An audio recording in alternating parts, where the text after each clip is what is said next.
Bom, eu vou começar falando em português, então, vou me apresentar. Meu nome é Marina Liz Vasgansdorf, eu sou discente do curso de doutorado do Programa de Pós-Graduação em História da Universidade do Estado de Santa Catarina, Brasil, com área de concentração na História do Tempo Presente. Eu sou orientada pela professora Mariana Rangel Joffre. Essa entrevista ela foi proposta como atividade no interior da disciplina História do Tempo Presente, Teoria e Historiografia, que é ministrada pelo professor Rogério, que aqui nos assiste. E a proposta era de que a gente entrevistasse algum pesquisador que tivesse produção que dialogasse com o nosso tema de pesquisa. Dessa forma, o trabalho da professora Teresa Basile, que tematiza a questão da segunda geração afetada pela ditadura dos anos 70 na Argentina, desde uma perspectiva das letras e literatura, parecia pertinente para pensar o meu atual projeto de doutorado, a saber, as filhas e filhos de repressores que condenam os crimes praticados pelos seus pais na última ditadura argentina. Essa entrevista ela será gravada nesta plataforma digital, já está sendo gravada, e posteriormente vou transcrevê-la e publicá-la em periódico, bem como disponibilizar o vídeo na plataforma YouTube do PPGH, UDESC. Professora Teresa, você concorda com essas etapas mencionadas? Sí, Marina, concuerdo y doy mi consentimiento. Ok. Vou então apresentar a nossa ilustre entrevistada de hoje. A professora Teresa Basile, ela é doutora em letras pela Faculdade de Humanidades e Ciências da Educação da Universidade Nacional de La Plata, Argentina, onde se desempenha como professora titular da disciplina Problemas de Literatura Latino-Americana. Ela é diretora desde 2018 do Centro de Teoria e Crítica Literária e também é membro do Comitê Assessor de Mestrado em História e Memória da Universidade Nacional de La Plata. Seus trabalhos abordam os vínculos entre literatura, violência, política e memória nas literaturas latino-americanas das últimas décadas. Entre seus trabalhos publicados, posso mencionar El Desarme de Caliban, Debates Culturales y Diseños Literarios en la Postdictadura Uruguaya, La Narrativa de Hijos, além de outros volumes coletivos, como Avatares del Testimonio en el Cono Sur, Cartografias, Voces, Experiencias e Bolaño en sus Cuentos. É pertinente esclarecer que essa entrevista ela se realiza num contexto bastante sensível. O mundo está passando por um momento de pandemia e a escalada de infecção e mortes ainda não cessou. O Brasil hoje chega a 167.497 mortes, uma média móvel de 500 mortes por dia. A negligência, o abandono e a indiferença do Estado brasileiro na contenção do vírus atingem em cheio a população do país, onde os mais afetados são, de longe, as pessoas mais vulneráveis, a população idosa, negra, feminina e pobre. Portanto, tratar de temas como a violência de Estado do passado recente faz-nos refletir sobre as permanências dessas violências no presente, mas também sobre as tentativas de cessar essas repetições, como espero que vislumbremos na experiência dos sujeitos que vamos conhecer hoje. Então, finalmente, eu gostaria de agradecer profundamente a gentileza e a generosidade da professora Teresa em aceitar esse convite para fazer esse diálogo. Espero que hoje possamos fazer um intercâmbio Brasil-Argentina e letras e história que seja frutífero para ambas. Muchas gracias por la presentación y por tu generosidad al invitarme. La verdad es que yo tengo mucho interés en que dialoguemos, ¿no? O sea, esta invitación siempre es una invitación al diálogo y, bueno, celebro, festejo eso y te la agradezco profundamente. Generalmente en la Argentina siempre tendemos más a dialogar con Chile, con Uruguay, así que Me parece muy, muy interesante. Si bien yo venía conversando con investigadores de Brasil, este vínculo me interesa sostenerlo, ampliarlo, y así que bueno, te quería manifestar eso, que estoy absolutamente encantada de estar acá. Yo también, igualmente. Bueno, entonces empezamos ahora en español con la entrevista, ¿no? Profesora, entonces primero me gustaría que pudieras compartir un poco con nosotros de tu trayectoria académica y de cómo, en fin, llegaste al tema de los hijos de represores. Bueno, Marina, a ver, para contarte un poco esto, sin entrar en demasiado detalle biográfico, pero algo de esto hay, sabemos que la biografía es también política. Yo pasé mi adolescencia y mi primera juventud en un colegio universitario, en un colegio de esos como el Nacional Buenos Aires, porque en la ciudad de La Plata donde vivo es una ciudad universitaria. ¿Qué significaba esto? Esto significaba que nosotros en el colegio secundario, a los 13 años, 14, 15, sabíamos lo que pasaba afuera. Sabíamos cuál era el político de violencia que se vivía afuera. O sea, tanto tuvimos la experiencia, yo, de la primavera camporista, ¿no? Ese auge de la izquierda, como después el giro hacia la derecha. Nuestro colegio era una caja de resonancia de esas políticas. Eso no sucedía en los demás colegios, que estaban cerrados hacia lo que pasaba afuera, ¿no? Pero en nuestro colegio sí. De modo que yo participé mucho en asambleas, en debates, nos escapábamos, íbamos por una puerta secreta hacia la facultad, que conectaba hacia la facultad de psicología, y ahí nos metíamos en las asambleas, discutíamos si era conveniente apostar a las armas, si había que buscar vías democráticas, en fin, esto lo discutíamos. De modo que esto a mí me marcó mucho, ¿no? Me marcó en mi experiencia personal. Hay algo que a mí me interesa cuando uno, digamos, siempre yo hablo de esta cuestión de momento en que uno elige un tema, ¿no? Que es como casarse, ¿no? Hay que, hay que mirar bien qué tema de investigación, porque por ahí nos demanda 10 años, nos demanda una gran cantidad de años, ¿no? Entonces, a veces la elección del tema tiene que ver o bien con elegir un tema que sea una alteridad absoluta respecto a nuestra vida. Por ejemplo, para dar un ejemplo cualquiera, uno puede elegir, no sé, explorar, analizar los migrantes, ¿no? Que en mi caso con mi historia no tiene nada que ver, pero sí la alteridad me permite volver a poner en foco mi experiencia que no tiene, es decir, cómo la alteridad te sirve para también confrontar y revisar tus propias experiencias. Esto puede ser una vía. La otra vía para la elección de un tema, ¿no?, de investigación tiene que ver con lo contrario, elegir aquellas historias incorporadas, diría Walter Mignolo, aquellas historias que nos marcaron como sujetos, que estuvieron en nuestra experiencia de una primera juventud, y de la cual sabemos que nos resulta difícil desligarnos, y hay algo ahí que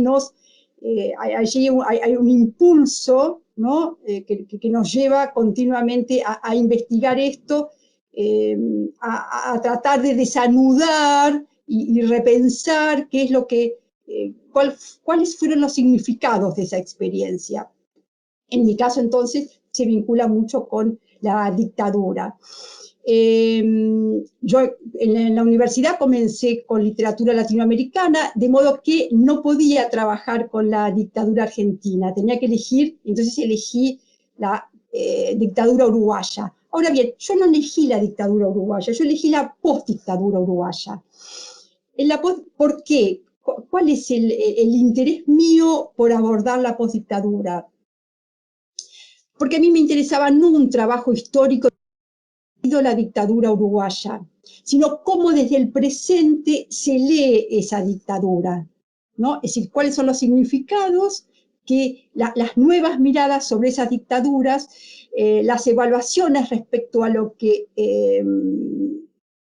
a la derrota de la izquierda armada en el Cono Sur, qué es lo que aún queda como válido para la democracia de esos relatos, qué es lo que hay que cambiar. Es decir, el concepto, a mí me interesa el concepto de postdictadura, no como aquello me interesó en su momento y me sigue interesando, no la postdictadura como aquello que viene después de la dictadura, sino como el concepto de post significa no solamente un dispositivo temporal, lo que viene después, sino un dispositivo crítico. Es mirar lo que viene después, mirar la dictadura, pero mirarla críticamente, ¿no? Este valor del post también está en la idea de posmodernidad, no solamente lo que viene después de la modernidad, sino es mirar críticamente la modernidad.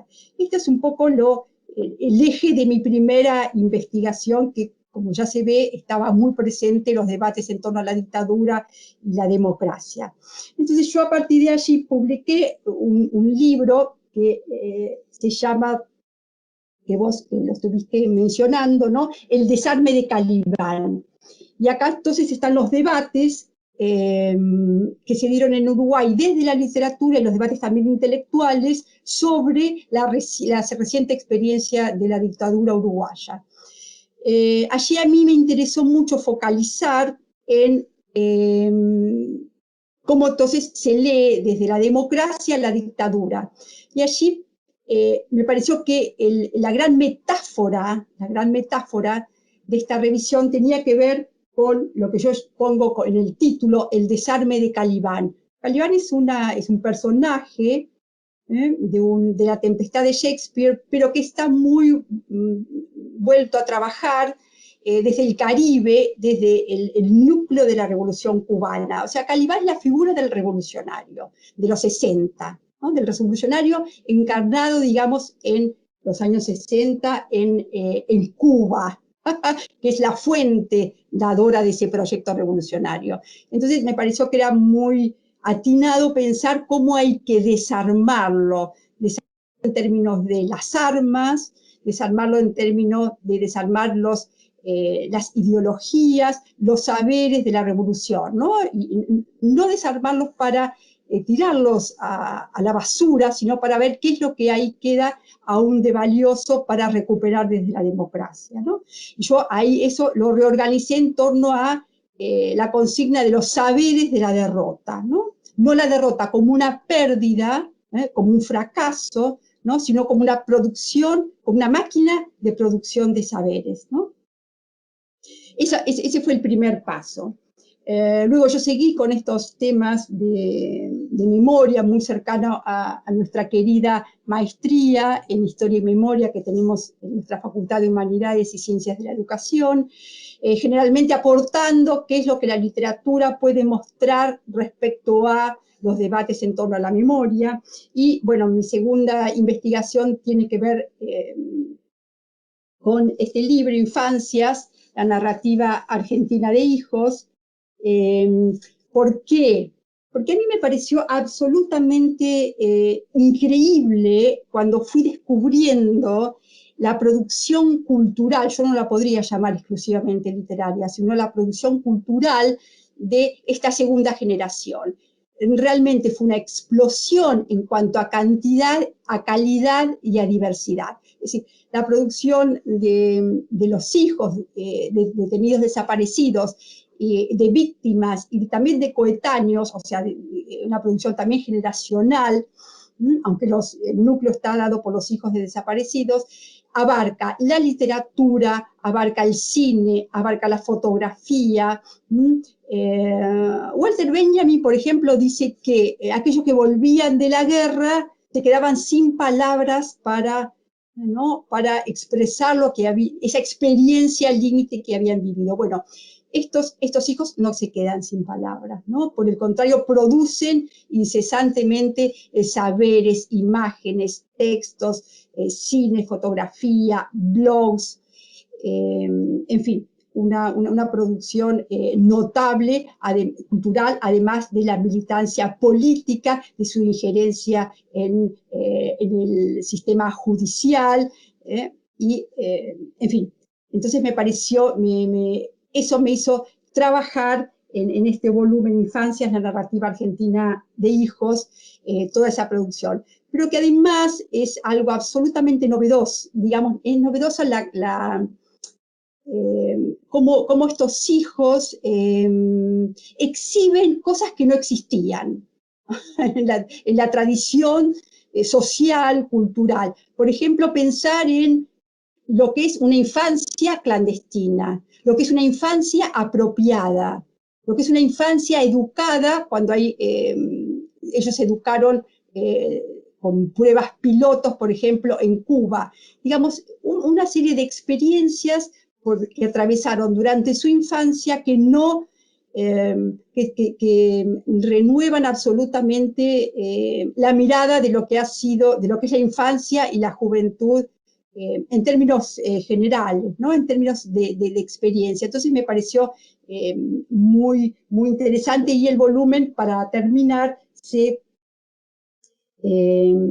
articula justamente en base a estas diferentes experiencias, ¿no? La infancia educada, la infancia clandestina, la infancia huérfana de padres desaparecidos. ¿Qué significa un huérfano? Pero no un huérfano de los padres accidentados, ¿no? Sí, de padres desaparecidos. ¿Qué significa la infancia apropiada? Y luego acá comienzo con este tercer eje, que es la infancia de los otros hijos, ¿no? Entonces, esa es un poco los hijos de represores que comienzan a manifestarse en el 2017, a saltar, digamos, la esfera pública. No sé si te respondí. Sí, lo respondiste muy bien. Gracias por ese recorrido en tu historia y en tu biografía. Sí. Bueno, entonces, acabas de mencionar, ¿no? El colectivo Historias Desobedientes, Familiares de Genocidas por la Memoria, la Verdad y la Justicia, surge en Argentina en el año de 2017. ¿Podrías hablar sobre el contexto de emergencia de ese grupo, bien como de cuáles han sido y son sus principales reivindicaciones? Bueno, cómo no, sí. Lo primero que yo diría, o lo primero que me interesa, es en qué modo allí aparece una voz nueva, ¿no? Una voz nueva en la sociedad argentina. Lo que por una parte, es decir, de estos hijos desobedientes, lo que por una parte muestra cierta continuidad y solidez en las políticas de la memoria, ¿no? Más allá de que esa solidez se constituyó ya desde el comienzo con el gobierno de Alfonsín. Eso fue un momento de armado de este paquete, ¿no? Más allá de los retrocesos que tuvo, ¿no? Durante, con las leyes de impunidad, en fin, y con el gobierno menemista y con luego el macrismo. Entonces, generalmente estas segundas generaciones, la de los hijos de desaparecidos, aparecen con el menemismo, y la de los hijos desobedientes con el macrismo, ¿no? En contextos que sirven como momento de confrontación.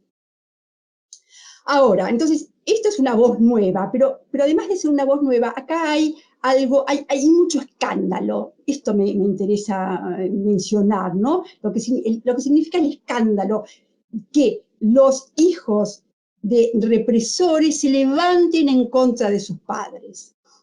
Es casi un castigo bíblico. A ver, los militares, los represores militares, se ocuparon mucho de la infancia, dentro del núcleo intrafamiliar, dentro de lo que es la familia militar, y este es un concepto que quiero que retengamos porque vamos a volver sobre él seguramente. Entonces, de transmitir, de que sus hijos hereden, de que aprendan las normas, las obediencias, las costumbres, los saberes militares, que sean un canal transmisor, ¿no? Por una parte, y por otra parte, ellos se apropiaron, ¿no?, de los hijos de los militantes de la izquierda armada. ¿Para qué? Para borrarlos, para formatearles la cabeza, para borrarles su herencia cultural, ¿no?, de los saberes que podrían haberles dado los padres. Entonces ellos estuvieron muy interesados en las segundas generaciones, y esto les explotó, para decirlo de un modo un poco brutal. Este proyecto les explotó. Las abuelas se ocuparon de comenzar a buscar a esos hijos apropiados, lo que genera, por supuesto, una tremenda desazón e inquietud de esta pérdida, ¿no?, de estos hijos que ellos apropiaron, un fracaso del proyecto de apropiación sistemática, pero además una suerte de castigo bíblico de que de sus propias entrañas van a salir estos hijos desobedientes, ¿no? Ellos que se ocuparon de un pacto de silencio, de negar, de desinformar, de ocultar información, de defender sus ideales, sin embargo, desde adentro mismo, de lo más entrañable como son los hijos, les van a salir estos acusadores. Que, bueno, van a ir contra todas las leyes, ¿no? Van a declarar contra el padre. Quiero pensarlo en términos casi ¿no?, muy profundos. Quiero señalar otra cuestión que a mí me parece muy interesante, que es cómo ellos, estos hijos desobedientes, colocaron como imagen central la desobediencia. Eso me parece absolutamente brillante. Cómo supieron encontrar esa categoría que los nuclea y que dispara una serie de significaciones, ¿no?, que es una metáfora, es una imago, diría Lezama Lima, ¿no?, esas imágenes polisémicas, que me abren un universo nuevo. El término desobediencia es estupendo. Yo quiero pensarlo como una categoría teórica, ¿no? Es de una lucidez increíble. ¿Por qué? Porque la desobediencia primero se da en dos espacios. A nivel intrafamiliar es la desobediencia hacia el padre, ¿no? Es la desobediencia hacia el padre militar y hacia todas las costumbres, los saberes, los mandatos, ¿no? Incluso es la desobediencia a la ley del padre, pero también a la ley del género, que estos lo proponen ellos mismos, ¿no?, cuando se declaran homosexuales, lesbianas. Entonces, también trama y también atraviesa lo que es la política, ¿no? Es la desobediencia en el código militar, que justamente se funda en la obediencia. La desobediencia puede llevar desde el código militar a un fusilamiento, por ejemplo, ¿no? Entonces, sus propios hijos también desobedecen toda la maquinaria militar. Y me interesa pensar también la desobediencia, cómo la desobediencia funciona como un relato, yo lo llamaría como un Bildungsroman, es decir, como un relato de aprendizaje. Nosotros en literatura miramos mucho estos relatos de aprendizaje. Por ejemplo, para dar un caso típico, es el personaje de la ciudad, del pueblo que va a la urbe y debe aprender, ¿no?, a manejarse en la gran ciudad, siendo un pueblerino. Entonces muchas novelas hablan de estos sistemas de aprendizaje, pero acá el aprendizaje es un aprendizaje a desobedecer. Entonces las tramas, los relatos de su vida tienen que ver con esto, con este proceso de desobedecer. Esto es el plot, diría Haibu White, es la trama, ¿no? Entonces me parece que hay una gran riqueza en este aporte de la desobediencia, ¿no?, bueno, pone en foco algo que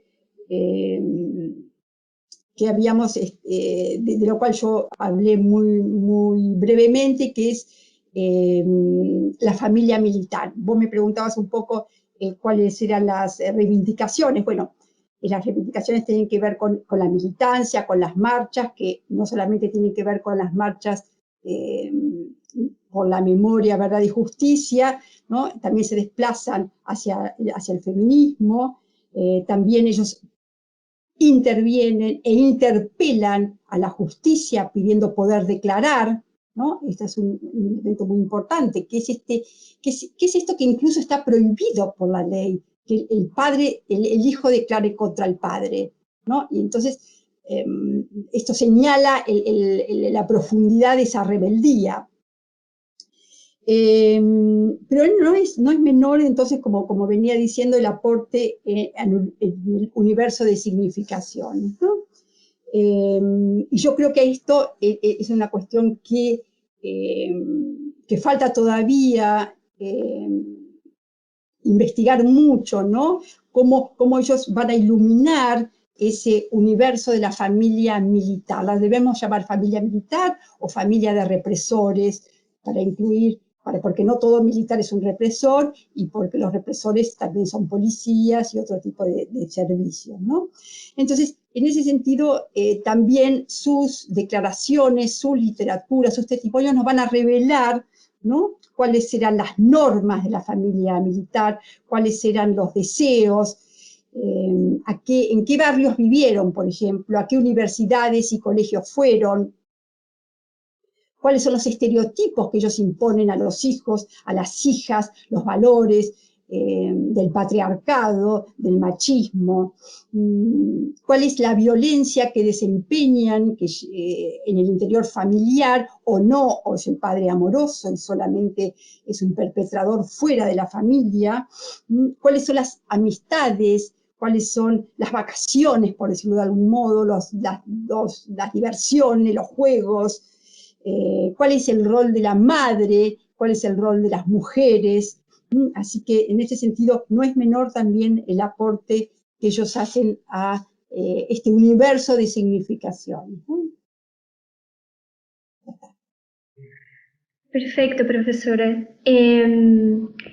Y bueno, hablaste un poco acerca de esa cuestión del relato, ¿no? De la literatura, producción cultural. Entonces, en su obra, Infancias, la narrativa argentina de hijos, comentas que antes mismo de que esas voces salieran y se conformaran en un intento político, sus miradas aparecieron por intermedio de la ficción. Entonces, ¿nos puedes relatar un poco acerca de la contribución literaria al tema de los hijos de represores por los propios hijos de represores, en algunos casos, en otros no, en la Argentina de los años 2000? Sí, Marina, yo trabajo un corpus que más o menos tiene una parte de testimonio, ¿no? Vamos a repasar un poquito el corpus. A ver. Acá me traje los libros. En el corpus está Hijos de los 70, que recopila muchos testimonios de hijos de represores, además de otros testimonios de otros hijos.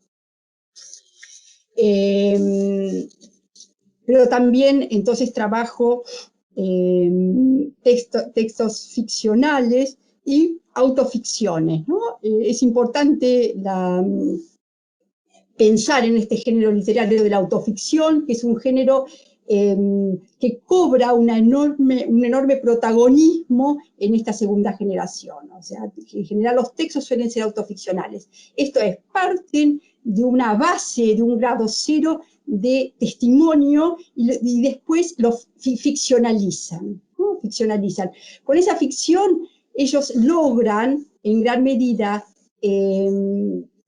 explorar primero las lagunas de la memoria, aquello que no está en el recuerdo, de ellos, entonces lo pueden ficcionalizar, pero también pueden penetrar y explorar otros saberes que escapan al testimonio, como el universo de lo onírico, de los sueños, de las pesadillas. Lo que hace la literatura, que no hace el testimonio, es traducir los argumentos aquello que es el fluir del razonamiento en imágenes, en metáforas, en símbolos, en un entramado en el narrativo, ¿no? Y entonces esto generalmente permite desviarnos del testimonio de lo que sucedió en la realidad para presentar otras posibilidades. Por ejemplo, en Soy un bravo piloto de la Nueva China, de Ernesto Semán, ¿no? Acá aparece el parricidio. Entonces es el hijo Fausto quien en determinado momento termina al padre represor, ¿no? Esto en el testimonio no aparece, no se explora este tipo de posibilidad o de experiencia. En este sentido también el texto de Leopoldo Brizuela, Una misma noche, este es un texto, es una novela estupenda por la complejidad que tiene, sería imposible ingresar a un análisis, pero sí acá aparece también el fantasma de el filicidio, digamos, ese deseo que los hijos sienten que los padres represores tienen, ¿no? Cuando ellos son desobedientes, de matarlos también a ellos, ¿no? A este zurdito también tendría que matarlo, a mi propio hijo.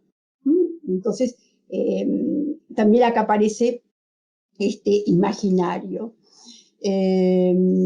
Bueno, Papá también de Federico Janmer, ese es un texto temprano del 2003, donde aquí resulta interesante porque, bueno, no es el padre, digamos, es un texto autoficcional, el padre no es un gran represor, sino es más bien un administrativo, un militar fracasado, ¿no? Que no es aquel quien torturó, no. Sin embargo, el hijo pasa por todo el proceso de separarse de ese padre con quien no coincide en nada, pero que finalmente el padre enfermo y a punto de morir, él encuentra en el vínculo amoroso con el padre un único modo de conectar que no supone un acuerdo que no supone de ningún modo un acuerdo con las ideas políticas ni los gustos culturales. Entonces, esta exploración de las grietas subjetivas es lo que se expone en estos textos, como también por ejemplo, en La mujer sin fondo, de Stella Ducastela, ¿no? Aquí hay una exploración también de la subjetividad, de todos aquellos procesos a través de los cuales estas subjetividades heridas deben tratar de tramitar por esa violencia sufrida. Así que, bueno, creo que ese es el aporte, poner bajo la luz esos procesos dentro de las subjetividades, ¿no? Creo que ese es un poco el valor de la literatura. Sí, a mí me conviene mucho que me hables de la literatura y de la diferencia del testimonio, ¿no? Porque en general en historia hacemos eso de la historia oral, ¿no? Y la literatura nos puede contribuir muchísimo, entonces después podemos hablar aún más de esa cuestión. Y en tus escritos clasificas a los hijos de represores bajo algunas categorías, ¿no? Que son los acusadores, defensores y moderados. Que moderados están más o menos adentro de defensores, ¿no? ¿Podrías explicarnos esas posiciones y cuáles son las representaciones que tienen esos hijos en relación a sus padres represores según cada grupo? Sí. Bueno, a la hora de trabajar con estos imaginarios, y también esto tiene que ver mucho con lo que vos acabas de decir, Marina, que es el trabajo de la crítica literaria, ¿no? Que es tratar de ver cuáles son estas figuraciones de los padres. Entonces, porque la literatura de ellos y los testimonios van a poner en foco la figura del represor, pero no solamente del represor. Digamos, acá tenemos que pensar que la figura del represor ya estaba trabajada en la literatura, ¿no? Y en el testimonio, con, por ejemplo, el vuelo de Xilingo, donde aparece es un texto de Berbisky a partir de, ¿cómo se llama?, de declaraciones de Xilingo, o sea, es un texto testimonial, donde aparece la figura, las declaraciones de un represor. Y también en novelas como Villa de Guzmán, donde también se focaliza en la figura del represor. Pero acá tenemos el represor, que es en realidad un padre represor, ¿no? O sea, se juntan las dos, se vinculan las dos imágenes, el represor pero visto desde la visión de los hijos, desde la perspectiva de los hijos. Entonces se trata del padre represor. Entonces mi pregunta hoy iba un poco en ese sentido, bueno, ¿cuáles son las figuras que van apareciendo respecto del padre? Entonces la primera distinción que yo hice fue en un poco 4 grupos.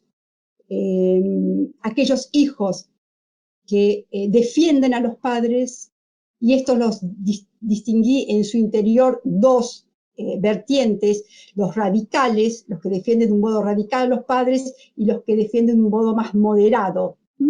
Después, los que acusan a los padres.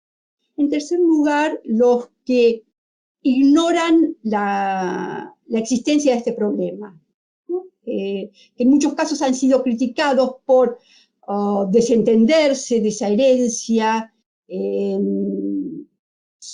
hacerla invisible, no hacerse cargo, pero que yo también intento leerlo desde otro lugar. ¿Por qué? Un hijo no va a tener el derecho, un hijo de un represor no va a tener el derecho de ni defenderlo, ni acusarlo, ni hacerse cargo, sino sencillamente separarse de esta historia y elegir una propia, desde cero, ¿no? Desde cero. Es casi una utopía esto, y habría que preguntarle a alguno de ellos si lo logró. Pero me interesa revisar esto, que un hijo que ignora el pasado de un padre represor necesariamente haya que patologizarlo. Y finalmente yo trabajé también un 4.º grupo, que son los plurifiliados, ¿no? Entonces vamos a repasar un poco cómo cada uno de estos grupos arma, ¿no?, el perfil de un padre. Primero, entre los que defienden a los padres, ¿no? Dijimos que teníamos los que son radicales, bueno, pero cómo además estas figuras de los padres que ellos proyectan se sostienen en una argumentación político-ideológica, ¿no? Me interesaba también eso. Entonces, el primer grupo serían aquellos que defienden a los padres.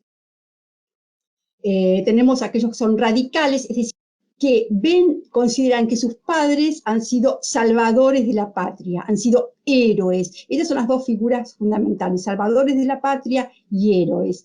Entonces, el modo de argumentar es la doctrina de seguridad nacional, que hacía de la casta militar los salvadores de la patria ante la amenaza de la subversión comunista, que venía a contaminar y a desorganizar nuestros valores nacionales.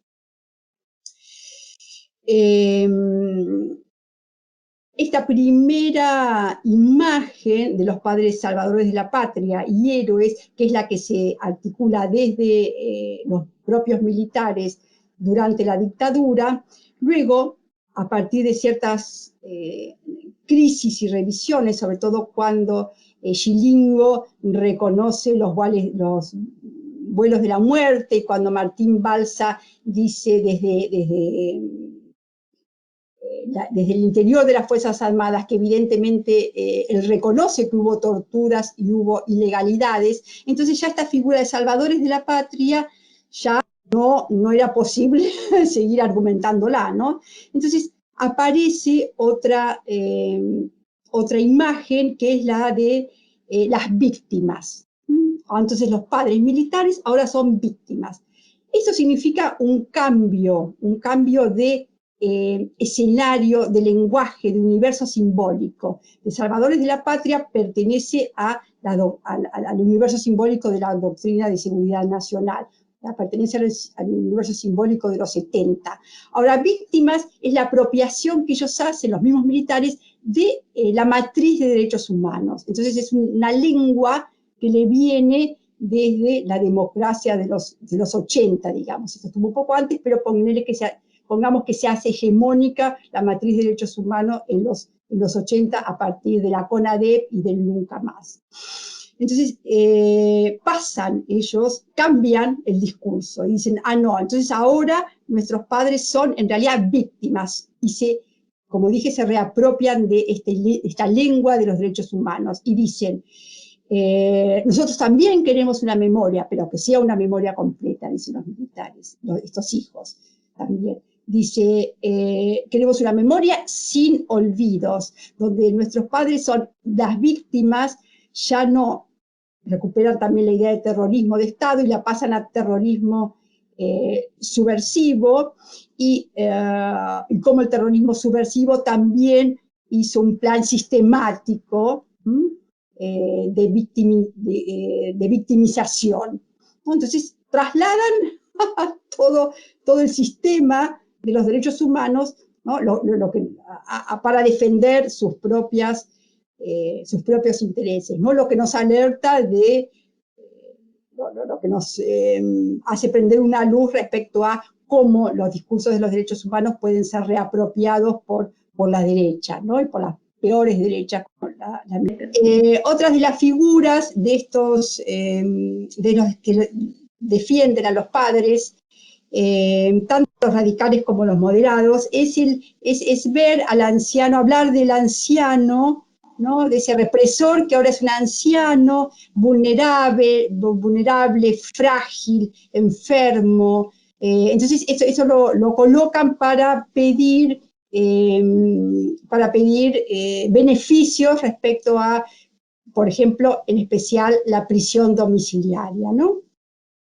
Otra de las figuras que aparece, pero que aparece como una proyección, no se da en la realidad, es la figura del padre arrepentido, del padre militar arrepentido. Esto se da como una proyección de los hijos que en algún punto, de estos hijos que los defienden, sobre todo los moderados, en algún punto proponen a sus padres que se arrepientan, que pidan perdón y así poder articular una propuesta que tiene que ver con la reconciliación, con el perdón, con tender puentes, con establecer un diálogo.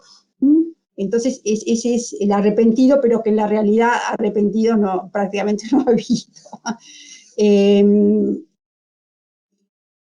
Por otra parte, entonces, están los moderados, ¿no? Están los radicales, defienden radicales y los moderados.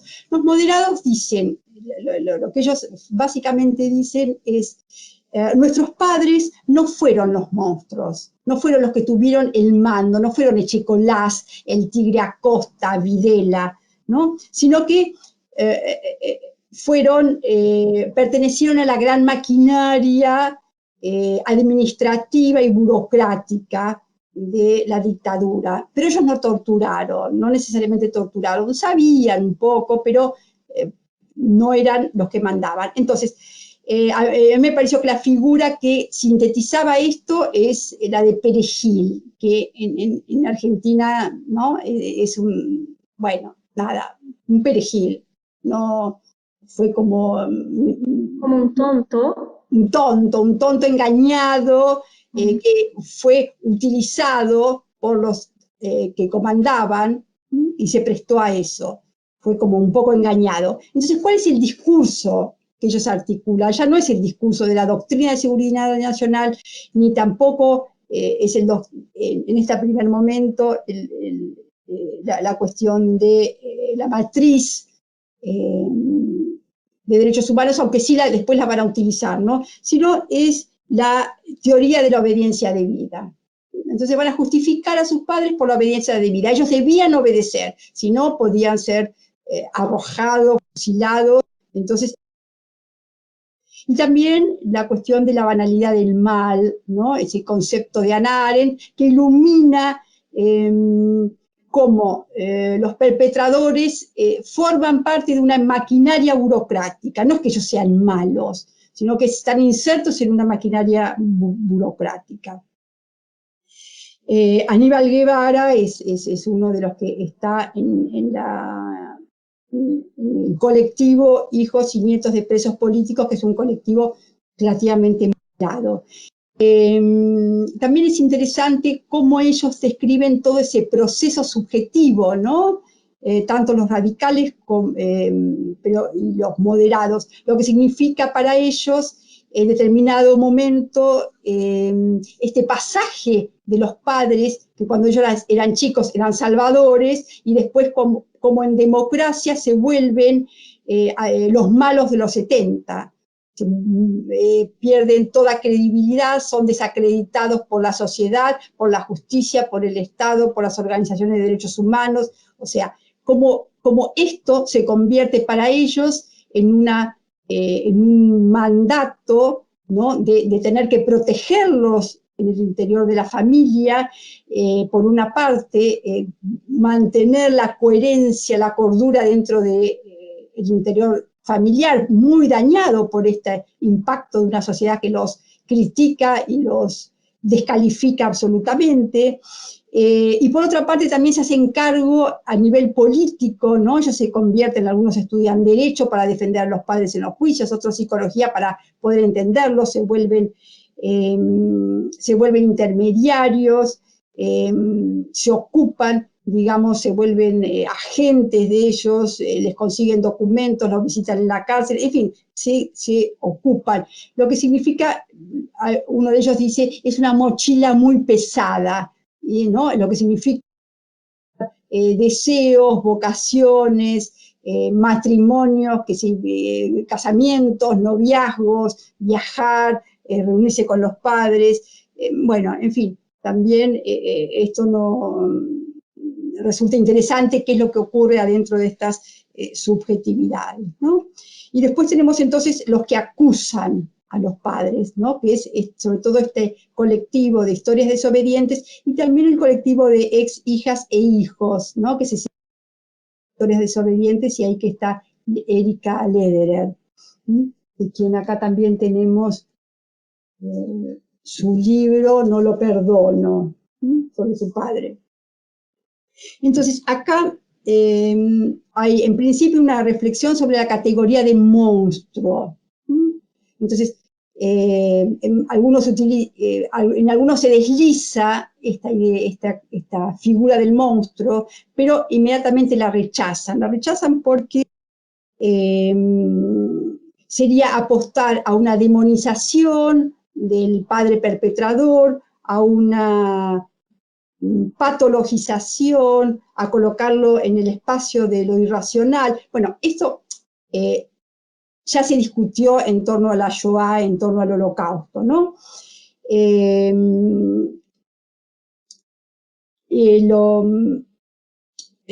Entonces descartan este término. A mí también me interesó este libro que recién les mostré, No lo perdono, porque aquí Erika Lederer, que habla de su padre obstetra, por una parte lo pone como un sádico, ¿no? Como un padre sádico, golpeador, bipolar, narcisista, y por otra parte señala como este padre, o sea, habla, lo pone como un arbitrario, como un verdadero irracional. Pero por otra parte también habla de cómo el padre y fundamenta, digamos, su accionar en una serie de discursos como la doctrina de la seguridad nacional, la pureza, el odio a los judíos, las simpatías con el nazismo, digamos, arma también un universo de argumentos. A mí me interesó este cruce que hace entre la razón de Estado, o sea, los argumentos ideológicos, y la locura del padre. ¿Por qué tenemos que descartar uno? ¿Por qué no se pueden cruzar y armar una suerte de complejidad donde intervienen los dos, ¿no? Porque eso es lo que uno ha visto en los perpetradores, donde hay cuotas en gran medida de irracionalidad, de pasión, de locura, y por otra parte, obviamente, de razones de Estado, razones que tienen que ver ni más ni menos con la Guerra Fría y con la intervención de Estados Unidos, con algo que atravesó el universo, nuestro mundo, ¿no? Entonces, también me parecía interesante esta cuestión. Pero entonces, en estos hijos que acusan, va a predominar en los escritos desobedientes, ¿no? Que acá dice ya, historias de hijos, de hijas, hijos y familiares de genocidas. Entonces, acá va a dominar la figura del perpetrador como genocida, ¿no?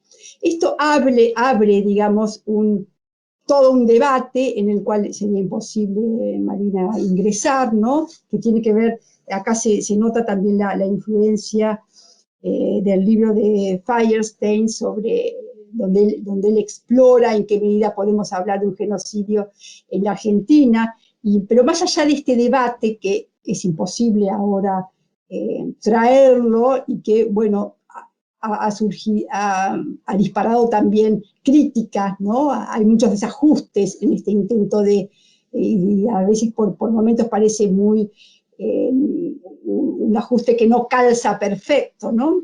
En el caso argentino, pero sin embargo sí el concepto de genocidio ha sido un concepto usado estratégicamente para los juicios, ¿no?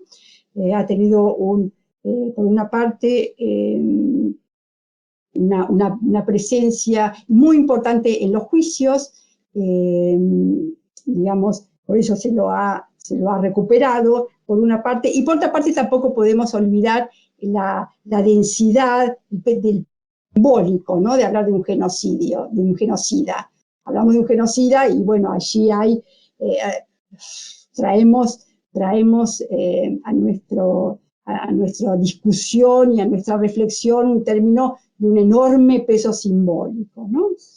Entonces, ese es el término que Escritos desobedientes termina por elegir y por poner en el centro.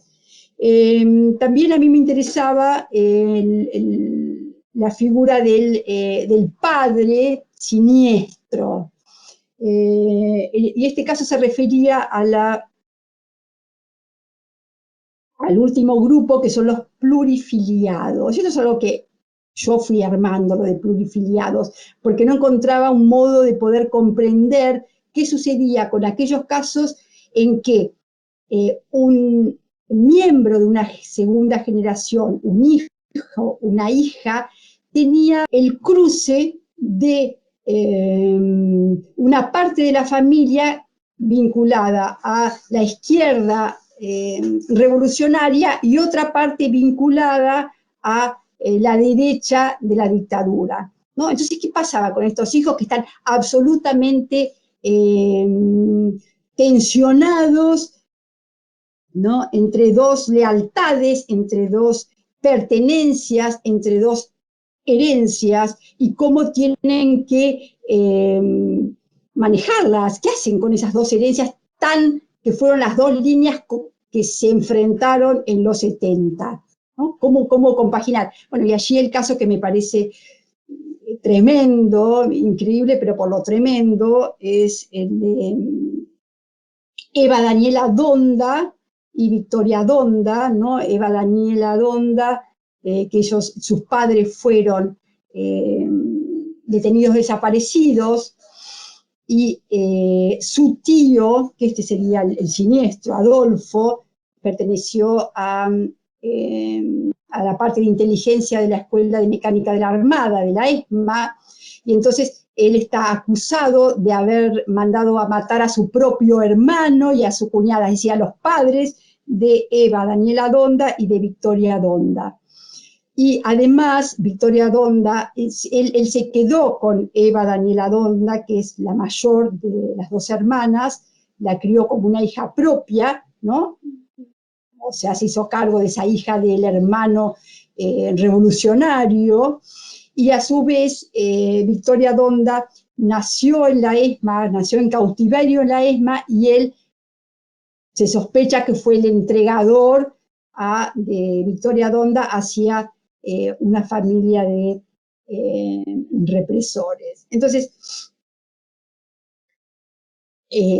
ahí se ve claramente, digamos, esta especie de figura de lo siniestro, un Heimlich, como la define Freud, ¿no? Aquello que debía quedar oculto dentro de la familia, de repente se revela, se muestra, sale a la luz, pero oculto, ¿no? Es algo que es aquello ominoso, es aquello extraño no es comprensible desde lo que significa lo familiar, lo no familiar, lo unheimlich. Entonces me parecía que esa figura de lo siniestro también estaba presente, ¿no? Bueno, eso es un poco digamos, las diferentes figuras que fueron apareciendo en el recorrido que hice, que de ningún modo considero que está cerrado, pueden ir apareciendo otras, y otros estudiosos, pesquisadores, como dicen ustedes, irán descubriendo otras figuras. Sí, yo después quería, bueno, no vamos a ir por eso, pero esa cuestión de la división, ¿no? De desobedientes por un otro colectivo que está muy respaldado por la figura de Erika, ¿no? Después quizás podemos hablar sobre esa cuestión, ¿no? Y además también me llamó mucho la atención lo que escribiste sobre las personas que eligen no lidiar con el mandato de la herencia. En mis entrevistas con los nietos restituidos, hijos apropiados, eso también aparece, ¿no? Quizás no en el caso de mis entrevistados, pero puedo pensar en una de ellas y que también hay una sensibilidad de entender a esa persona, ¿no? O de muchos hijos apropiados que nosotros no conocemos sus nombres, ¿no? Aunque hayan sido encontrados, ¿no? Hayan sido localizados, esas personas no quieren lidiar con esa carga, con esa mochila pesada de ser un hijo apropiado, un nieto restituido, que también puede ser visto de esa forma. Bueno, entonces la otra cuestión es en relación al familismo, ¿no? Que en Argentina el familismo es una lógica que reivindica la sangre como autoridad para hablar del pasado autoritario. ¿Cómo ves esa cuestión? Y yo te pregunto aquí, ¿no? ¿Cómo los hijos de represores juegan con ese lugar, ¿no? Porque ahí puedes ver una aproximación, pero también un alejamiento de ese lugar del familismo. Bueno, sí, pero antes del familismo vos dijiste algo que a mí que me interesa mucho respecto a los hijos apropiados. Allí hay algo que yo no he trabajado prácticamente, que es, si pensamos en la familia militar, ¿cuál ha sido la experiencia de esos hijos de la izquierda armada, que han sido apropiados y han vivido en una familia militar, ¿no? Ahí también hay una, digamos, toda una zona para pensar en esos hijos, no solamente en los hijos de los apropiados, ¿no? ¿Cuál es la experiencia de ellos? Yo eso lo trabajo un poco en infancias, ¿no?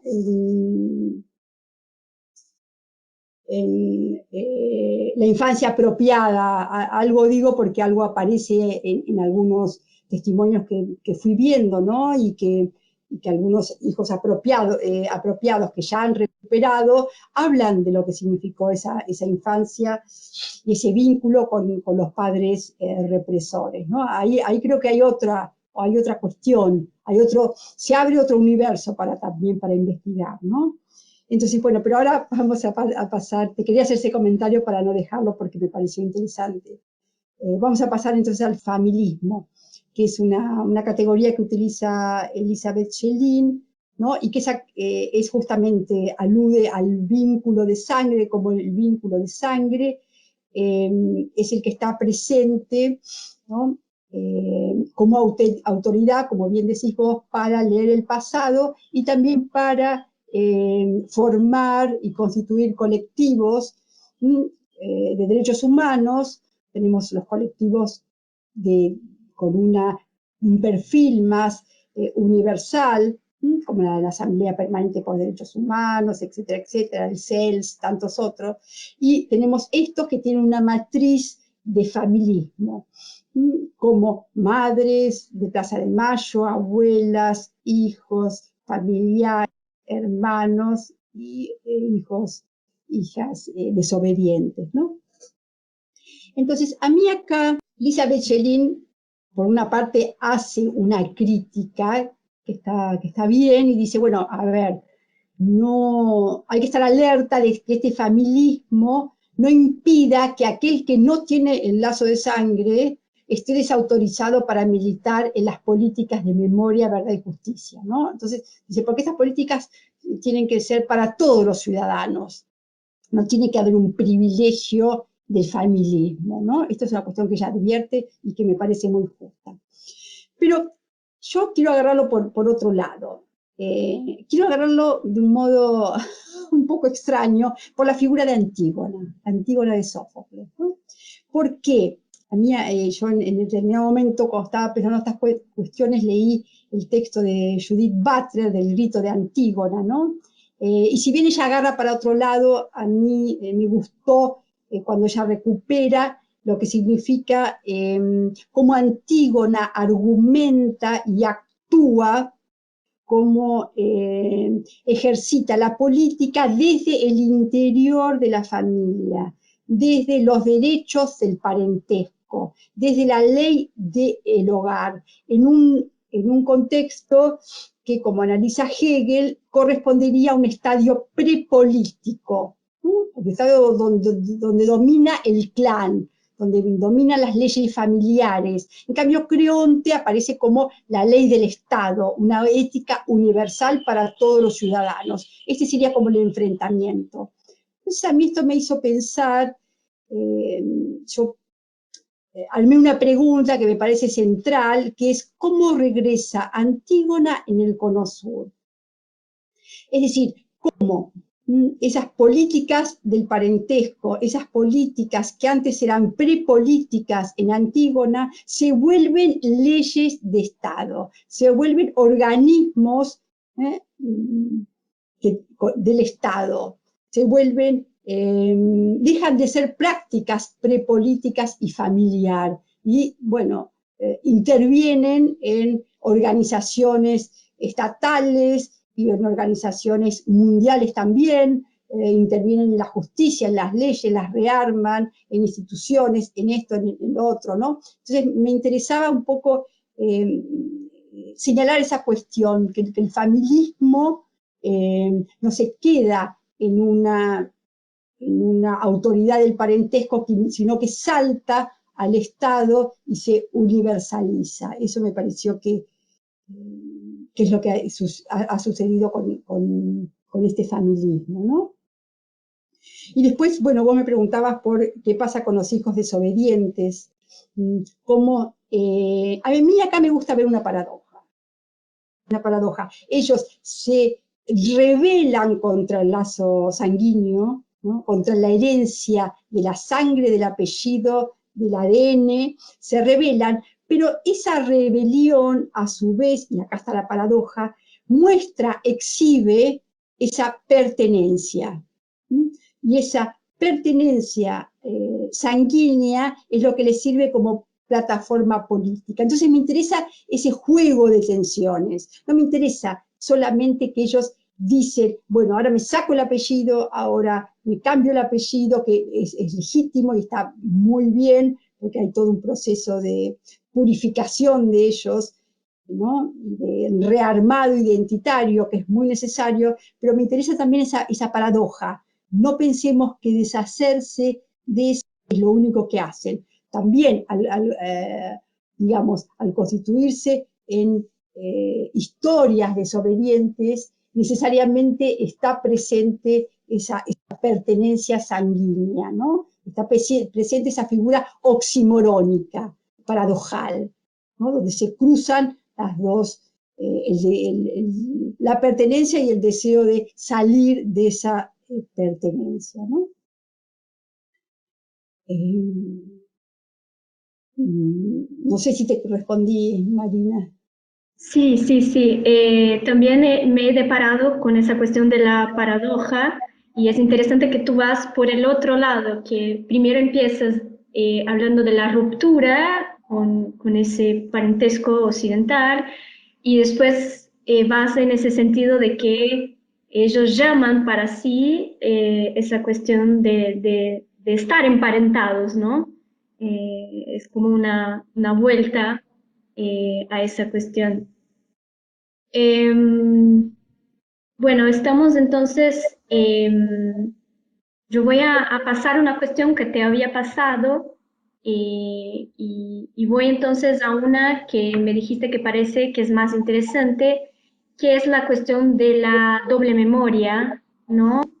Eh, si pudieras entonces hablar un poco de ese concepto y de cómo el devenir de esa memoria o de esa doble memoria impacta en el pacto de silencio asumido por los padres. Sí, bueno, me pareció muy interesante esa cuestión de la doble memoria. Eh, estamos, estamos por sacar un libro, que es este,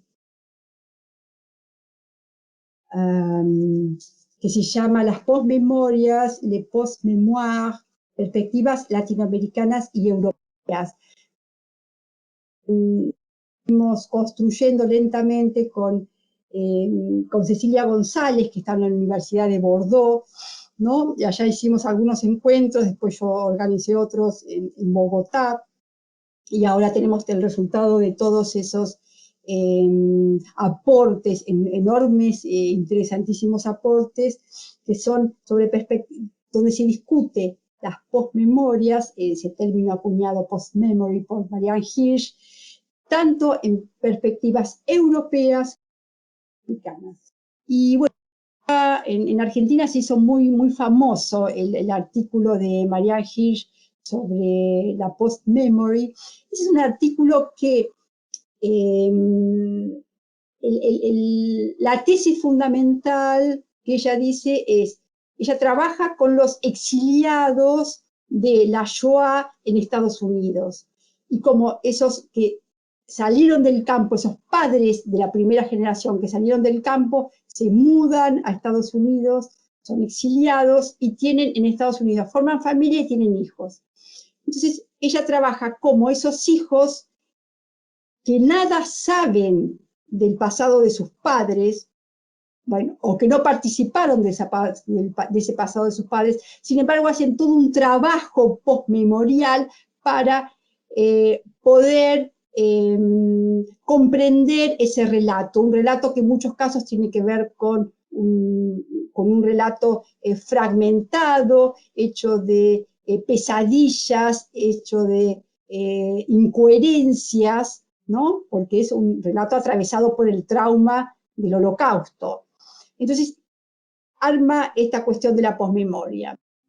A mí, justamente, mostrar que eso es lo que no sucede en la segunda generación en Argentina, ¿no? Ella trabajaba con la segunda generación en Estados Unidos, esa segunda generación que nace en Estados Unidos, que ya que no estuvo en los campos del nazismo. En cambio, en la segunda generación acá, y eso es lo que trabajo en infancias, en este libro, es el concepto de una doble memoria. Estos hijos de detenidos desaparecidos, por una parte, buscan y exploran la memoria de los padres, como lo hacen en el caso de Marianne Hirsch, y tratan de averiguar quiénes fueron, cuáles fueron sus deseos, sus gustos, sus ideas políticas, cómo era su vida cotidiana, cómo era su militancia. Entonces allí hay una memoria de los padres, ¿no? Esta sería una primera memoria. Pero ellos también padecieron la dictadura, la sintieron en carne propia, fueron también víctimas, de hecho se los reconoce como víctimas. Entonces también tienen una memoria propia sobre esa violencia, ¿no? Que es la que trabajo en infancia clandestina, en infancia apropiada, digamos, hay una serie de experiencias que tienen que ver con el armado de ellos de cuál es su memoria, y cómo esta memoria trabaja en sus identidades junto con también la búsqueda de la memoria de los padres. Bueno, esta doble memoria también está en estos hijos desobedientes, ¿no? Claro que está la memoria de los padres, que ya no es como en los hijos de padres desaparecidos, donde ellos tienen que buscar en esa figura fantasmal del padre desaparecido, eh, cuáles fueron su experiencia, sino que acá la búsqueda de esa memoria de los padres se hace con la presencia de los padres, ¿no? Esa es la gran diferencia entre uno y otro caso. Y que ellos tratan de obtener esa memoria, pero esa memoria siempre aparece como muy agujereada, muy lacunar por el pacto de silencio de los padres. Entonces ellos tienen que de repente releer su infancia y de a poco pueden ir descubriendo, recordando relatos y resignificándolos, pero en general no hay tampoco, es una memoria con muchas lagunas, eso por una parte, pero por otra parte ellos tienen su propia memoria de la infancia en un hogar, digamos, una familia militar. Y entonces ahora estos hijos se vuelven ya adultos, se vuelven a calzar esos zapatos de la infancia y vuelven a mirar qué es lo que allí ocurrió. Hay una, digamos, los procesos psíquicos de los hijos desobedientes tienen que ver con ¿no? afiliarse de los padres y reafiliarse a otros símbolos, signos, agrupaciones, por ejemplo, de los desobedientes. Entonces, en esta reconversión también está una relectura ahora desde una lente deformante, desde una lente construida desde la desobediencia, van a repasar toda su infancia. Y allí van a descubrir cosas que jamás habían visto. Allí van a descubrir momentos claves donde el padre ocultó dentro de una mochila algo que no le pertenecía. Entonces van a repasar desde la desobediencia, desde el cuestionamiento, desde la crítica, esa especie de, en algunos casos, de mundo feliz o de mundo violento, ¿no? Van a desandar el camino. Y esto tiene que ver, claro, con la necesidad de rearmar su propia personalidad. Es una historia de infancia que se desarma, volver a armarla. Entonces, allí es el trabajo con la memoria propia que ellos tienen que hacer, ¿no? Que por supuesto está absolutamente vinculada también con la memoria de los padres, pero están, creo que en este vínculo es donde está la doble memoria. Sobre eso, tú escribiste algo en relación a un relato de Analía, que menciona también que ella no solo se interroga sobre su propio pasado infantil, pero el pasado infantil, me pareció eso, de su papá, ¿no? ¿Qué pasó con él para que él hiciera eso, ¿no? Entonces, me pareció interesante esa cuestión de mirar a un pasado más atrás, a un pasado que teóricamente no les pertenece a ellos, pero es un pasado de sus padres, pero también un movimiento de de empatía también, ¿no? De qué pasó en su infancia para que él tomara esas decisiones de vida como adulto. No sé si lo viste de esa forma también, no sé si estoy extrapolando el relato de Analía. No, sí, sí, sí, en todo de acuerdo, Marina, con lo que vos estás diciendo, ¿no? Analía Kalinek justamente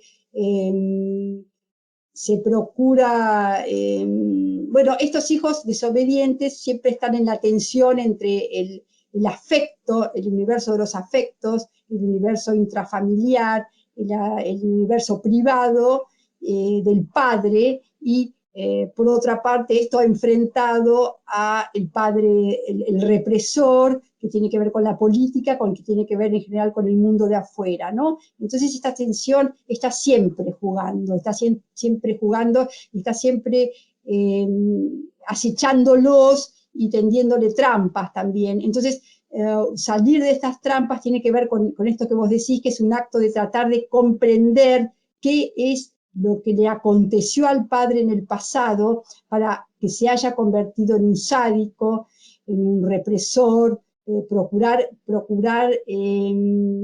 volverlo familiar, ¿no? Es esta, me parece que lo de Freud es muy iluminador, es ese que se saltó de lo familiar y se volvió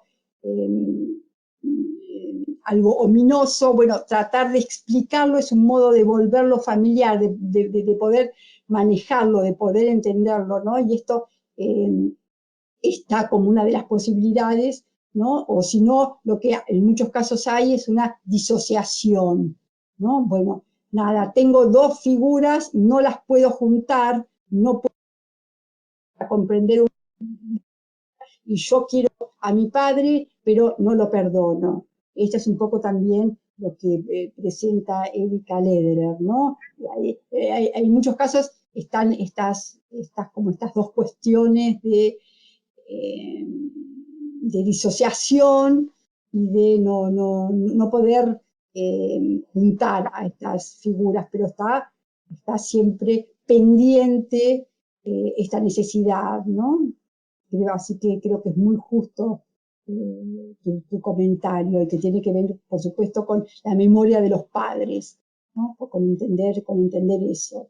Bueno, hay una otra cuestión también de que llama mucho la atención, ¿no? La membresía del colectivo Historias Desobedientes, la presencia mayoritaria de mujeres, ¿no? Y además agregaría mujeres que se dicen feministas, ¿no? ¿Cómo explicarías ese fenómeno? Bueno, ese fenómeno creo que tiene que ver por supuesto, con el auge increíble del feminismo, ¿no? De los últimos tiempos en Argentina. Y entonces ahí también hay digamos, hay un vínculo muy fuerte, ¿no? Que generado por la matriz de derechos humanos, que desde la víctima de la dictadura se expande hacia otro tipo de víctimas, ¿no? Entonces, en gran medida el feminismo recupera esto, entonces establece lazos, ¿no? Incluso las figuras de las madres de Plaza de Mayo y de las abuelas fueron fundadoras en ese sentido, ¿no? Entonces, creo que allá está el vínculo en poder salir del núcleo duro y extenderlo hacia otros derechos humanos, ¿sí? Como el derecho de las mujeres, en términos generales. Y lo que resulta acá, me parece una puerta abierta a muchas significaciones, tiene que ver cómo ellas van a explorar un tipo particular de patriarcado, ¿no? Y de machismo, que es aquel que se anuda, que se construye dentro de la familia militar, ¿no? En Stella Ducastela, en La Mujer Sin Fondo, por ejemplo, explora mucho muchas figuras femeninas de las esposas de los militares. Y allí creo que hay todo un universo simbólico que hay que volver a mirar, cuáles son los mandatos respecto a las mujeres, dónde debían educarse, qué es lo que podían hacer, qué es lo que podían trabajar, con quién debían casarse, cómo debían obedecer y cuándo se salen de esos marcos. Entonces creo que allí hay todo un universo simbólico que también hay que explorar. Entonces estarían estas dos perspectivas, me parece a mí. Por una parte, las prácticas militantes en Ni Una Menos, y por otra parte, este universo simbólico que se vincula al rol de la mujer dentro del patriarcado militar, para decirlo de algún modo, ¿no? Sí, eso creo que tiene que ver con lo que dijiste más al inicio también de la importancia de iluminar esa familia militar, ¿no? O Sí. de iluminar ese componente civil, ¿no? De la familia militar. Claro, porque ahí, viste, siempre se ha pensado en la familia burguesa. Hay muchos textos sobre la familia burguesa, hay muchos textos sobre la familia revolucionaria, que exploran cómo se constituye la familia revolucionaria en los años 70, qué pasaba, cómo era la concepción que tenían sobre los hijos, si yo trabajo mucho eso en infancias, pero no he visto demasiado qué pasa, cómo se constituye una familia militar o cómo se constituye una familia de represores. Me parece que ese es un espacio para indagar, ¿no? Que sería interesante. Ciertamente. Bueno, yo creo que ya estamos ahí por la 1 hora y 30 de que habíamos comentado que duraría la entrevista. Yo por mí estoy bastante satisfecha, aunque me quedaría mucho más tiempo preguntándote mucho más cosas. Pero entonces te doy ese espacio final ahora para que puedas agregar algo o, no sé, concluir, hacer una reflexión acerca de lo que estuvimos hablando aquí. Bueno, yo no, me parece que las reflexiones, Marina, se fueron desgranando solas, se fueron comentando. Creo que es un universo que recién eh, se está visualizando, ¿no? Sobre todo me refiero al universo simbólico. Creo que allí hay mucha tela, ¿no? Hay mucha tela para analizar, hay muchas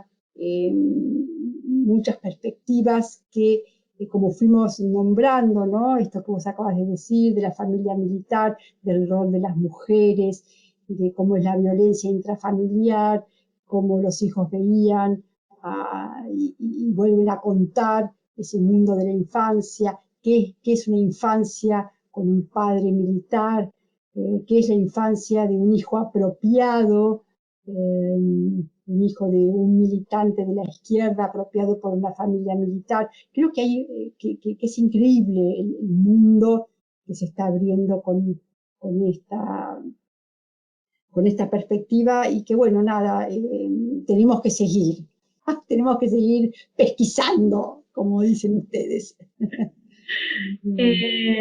Bueno, yo no sé si abro para alguna pregunta, no sé cómo estás de tiempo, profesora. Yo no tengo problema si alguno quiere. Ok, entonces si alguien quiere hacer una contribución, si quiere escribir al chat o si quieren destrabar el audio, siéntanse invitados. En portugués también pueden preguntar, ¿no? Hola, permiso, ¿me escuchan? Sí. Sí. Bueno, es un gusto oírte, pero llegué un poco retrasada, entonces no sé si lo que voy a preguntar ya estuvo contemplado. Yo una cosa que sigue incómoda, es ¿por qué ahora? ¿Por qué los desobedientes decidieron se movilizar en este momento histórico? Yo creo que empieza con Macri en la presidencia, ¿no? Y entonces, sí, como historiador, un poco esto, ¿por qué el fenómeno aparece en este momento histórico particular? Mariana Rangel, ¿es tu nombre y apellido? Ariana Hoffili, en verdad. Bueno, es muy interesante tu pregunta, es muy, no sé si podría yo responderla. Por una parte, creo que a ver, por una parte, hubo un acercamiento por parte de los hijos de detenidos desaparecidos eh, hacia estos hijos desobedientes, ¿no? Hubo ahí lo que uno puede mencionar como antecedentes a esta cuestión. Entonces allí yo creo que hay una suerte de autorización que el bando contrario, o sea, el de los hijos de detenidos desaparecidos, hacen respecto a acercarse a esta segunda generación. Eso por una parte. Después, bueno, también estos hijos desobedientes estuvieron actuando de un modo más silencioso dentro de sus propias familias. Ahí habría que ver en qué momento, por ejemplo, Analía Kalinek se separa de sus padres, de su padre, empieza a criticarlos, digamos, hay un trabajo previo de separación hasta que se reúnen ellos como agrupación, ¿no? Ellos vienen disputando. De hecho, el libro de La mujer sin fondo, de Estela Ducastela, este libro es del 2011, o sea, es bastante anterior al 17. O sea, ellos ya se conocían, ya estaban dialogando entre ellos y, bueno, digamos, lo que puso, lo que hizo, les dio visibilidad fue justamente en el 2017 cuando ellas salieron a protestar contra la ley del 2x1 que iba a beneficiar a sus padres genocidas, ¿no? Entonces ellos salieron al espacio público, a la militancia, a la marcha, pero me parece súper interesante para hacer una indagación respecto a esta cuestión, ¿no? Que para nada la tengo clara, que habría que preguntarle a ellos mismos cómo se fueron consolidando, que seguramente hay muchos antecedentes, pero bueno, hasta ahí llego yo. Muchas gracias. Me encantó tu habla, todo muy, muy interesante todo. Gracias. Professor Rogério, se você quiser fazer alguma fala final. Só agradecer, acompanhei toda a entrevista, tudo muito bacana. Agradecer à professora Tereza e agradecer a você por ter insistido nessa entrevista, aguardado. Acho que temos aqui um espaço, né, de contato com uma colega na Argentina, com uma pesquisa muito interessante, né, e muito importante para os trabalhos que nós desenvolvemos no programa de pós-graduação História Recente aqui em Santa Catarina, no programa de pós-graduação em História. Obrigado.